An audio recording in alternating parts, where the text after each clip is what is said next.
എല്ലാവർക്കും നമസ്കാരം. ഗുരുവായൂർ ഡിലൈറ്റ്സിലേക്ക് സ്വാഗതം. ഞാൻ VP ഉണ്ണികൃഷ്ണൻ. ഗുരുവായൂരിൻ്റെ 15 നാളുകൾ ഇനി സംഗീത സാന്ദ്രമാകുന്ന ദിനങ്ങളാണ് വന്നുകൊണ്ടിരിക്കുന്നത്.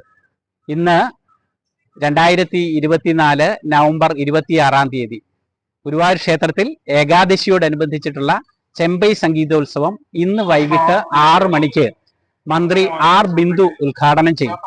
Devaswom chairman doctor VK Vijayan അധ്യക്ഷനാകും. തുടർന്ന് ശ്രീ ഗുരുവായൂരപ്പൻ ചെമ്പൈ പുരസ്കാരം വിശ്വപ്രസിദ്ധയായിട്ടുള്ള വയലിനിസ്റ്റ്, വയലിൻ വിദുഷി ഡോക്ടർ A കന്യാകുമാരിക്ക് സമ്മാനിക്കും. 50,001 രൂപയും 10 ഗ്രാം സ്വർണപ്പതക്കവും, ഗുരുവായൂരപ്പന്റെ പടം ആലേഖനം ചെയ്തിട്ടുള്ള 10 ഗ്രാം സ്വർണപ്പതക്കവുമാണ് ശ്രീ ഗുരുവായൂരപ്പൻ ചെമ്പൈ പുരസ്കാരമായിട്ട് നൽകുന്നത്. നമുക്കറിയാം, A കന്യാകുമാരി എന്ന് പറയുന്നത് കർണാടക സംഗീത രംഗത്ത്, വയലിൻ വാദന രംഗത്ത് അതിപ്രഗത്ഭയായിട്ടുള്ള സംഗീതജ്ഞയാണ്. അവർക്കാണ് ഇക്കുറി ചെമ്പൈ പുരസ്കാരം സമ്മാനിക്കുന്നത്. ഇന്ന് വൈകിട്ട് 6:30 ഈ ചെമ്പൈ പുരസ്കാര സമ്മാനദാനം കഴിഞ്ഞാൽ ഉടനെ ഡോക്ടർ കന്യാകുമാരിയുടെ വകയായിട്ടുള്ള സംഗീത കച്ചേരി, വയലിൻ കച്ചേരി അരങ്ങേറും. ആദ്യത്തെ കച്ചേരി കന്യാകുമാരിയുടെ പ്രശസ്ത വിദുഷിയായിട്ടുള്ള കന്യാകുമാരിയുടെ വയലിൻ കച്ചേരിയാണ്. ചെമ്പൈ സംഗീതോത്സവത്തിന് തുടക്കം കുറിച്ച് ഇന്നലെ വൈകിട്ട് ചെമ്പൈ വൈദ്യനാഥ ഭാഗവതരുടെ, ചെമ്പൈ സ്വാമിയുടെ ഗ്രാമമായിട്ടുള്ള പാലക്കാട്ടെ കോട്ടായിലുള്ള ചെമ്പൈ ഭവനത്തിൽ നിന്ന് വൈദ്യനാഥ ഭാഗവതർ ദീർഘകാലം ഉപയോഗിച്ചിരുന്ന തമ്പുരു, അതൊരു എഴുന്നള്ളിപ്പായിട്ട് ഗുരുവായൂർ ക്ഷേത്രത്തിലേക്ക് എത്തിക്കുന്നതിന്റെ ഉദ്ഘാടനം ഇന്നലെ വൈകിട്ട് നടന്നു. ഇന്ന് രാവിലെ അതിന്റെ പ്രയാണം ആരംഭിച്ചു. ഇന്ന് വൈകിട്ട് 6 മണിയോട് കൂടിയിട്ട് ചെമ്പൈ വൈദ്യനാഥ ഭാഗവതർ ഉപയോഗിച്ചിരുന്ന ഈ തമ്പുരു ഗുരുവായൂർ ക്ഷേത്രത്തിന് മുന്നിലെത്തിച്ച് ഗുരുവായൂരപ്പന്റെ സമീപത്തുള്ള മേൽപ്പുത്തൂർ ഓഡിറ്റോറിയത്തിലെ ചെമ്പൈ സംഗീത മണ്ഡപത്തിൽ ഈ തമ്പുരു സ്ഥാപിച്ച് അതിനുശേഷമാണ് ചെമ്പൈ സംഗീതോത്സവം തുടങ്ങുക. നാളെ രാവിലെ 6 മണിയോടുകൂടി ഗുരുവായൂർ ക്ഷേത്രം തന്ത്രി ശ്രീലകത്ത് നിന്ന് കൊളുത്തിയ നെയ്വിളക്കുമായി ശ്രീ ഗുരുവായൂരപ്പന്റെ മുന്നിൽ നിന്ന് കൊളുത്തിയ നെയ്വിളക്കുമായിട്ട് മേൽപ്പുത്തൂർ ഓഡിറ്റോറിയത്തിലെത്തുകയും മേൽപ്പുത്തൂർ ഓഡിറ്റോറിയത്തിലെ ഭദ്രദീപത്തിലേക്ക് അത് പകരുകയും ചെയ്യുന്നതോടുകൂടി അത് ചെമ്പൈ സംഗീത മണ്ഡപമായി മാറുകയും അവിടെ ക്ഷേത്രാചാര വിധിപ്രകാരം തന്നെ എല്ലാ ഭക്തജനങ്ങളും സംഗീതാലാപനം ആരംഭിക്കുകയും ചെയ്യും. രാവിലെ 6 മണിക്ക് തുടങ്ങുന്ന സംഗീതവേദി ഒരേ വേദിയിൽ തന്നെ 2 ഇടത്തായിട്ട് ഒരു സമയം പോലും പാഴാക്കാതെ, 1 മിനിറ്റ് പോലും പാഴാക്കാതെ, ഒന്ന് കഴിഞ്ഞാൽ മറ്റൊന്ന് എന്ന രീതിയിൽ രാവിലെ 6 മണിക്ക് ആരംഭിക്കുന്ന സംഗീതോത്സവം അവസാനിക്കുന്നത് രാത്രി 12:30, 1 മണി, ചില ദിവസം 2 മണി വരെ ഉണ്ടാവും. അങ്ങനെ തുടർച്ചയായിട്ട് 15 ദിവസമാണ് ഈ സംഗീതോത്സവം നടക്കുന്നത്. സംഗീതോത്സവത്തിലെ 3000-ഓളം സംഗീതജ്ഞരെ അവരുടെ ഗാനാർച്ചന നടത്തും. അതിനകത്ത് തുടക്കക്കാരുണ്ട്, പരിണതപ്രജ്ഞരുണ്ട്, പാടിപ്പാടി തെളിഞ്ഞവരുണ്ട്, ആസ്വാദകരുടെ മനസ്സുകളിൽ എന്നും സ്ഥാനം പിടിച്ചവരുണ്ട്, കർണാടക സംഗീത ലോകത്തെ അതിപ്രഗത്ഭരായവരുണ്ട്, സാധാരണക്കാരുണ്ട്. അങ്ങനെ എല്ലാ വിഭാഗം ജനങ്ങളും, എല്ലാ വിഭാഗം ആളുകളും കൂടി 3000-ഓളം കലാകാരന്മാർ 15 ദിവസം രാവിലെ 6 മണി മുതൽ അർദ്ധരാത്രി കഴിയുന്നതുവരെ നടത്തുന്ന ഈ സംഗീതോത്സവം ലോകത്ത് തന്നെ ഇതേപോലെ മറ്റൊരു സംഗീതോത്സവം ഇല്ല എന്നുള്ളതാണ് ഈ ഗുരുവായൂരിന്റെ സവിശേഷത. ഈ സംഗീതോത്സവത്തില് നാളെ മുതൽ എല്ലാ ദിവസവും വൈകിട്ട് 6 മുതൽ 9 വരെ അതിപ്രഗത്ഭരായ ആളുകളുടെ കച്ചേരികളാണ് അറേഞ്ച് ചെയ്തിട്ടുള്ളത്.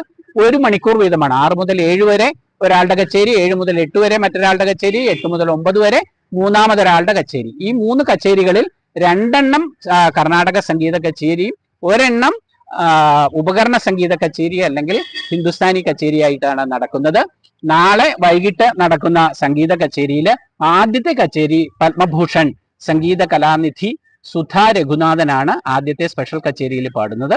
അതിനുശേഷം സന്ദീപ് നാരായണന്റെ കച്ചേരിയാണ്. തുടർന്ന് നമുക്കറിയാം പ്രശസ്ത മാൻഡലിൻ വിദ്വാനായിട്ടുള്ള U രാജേഷിന്റെ മാൻഡലിനാണ് നാളെ വൈകിട്ടുള്ളത്.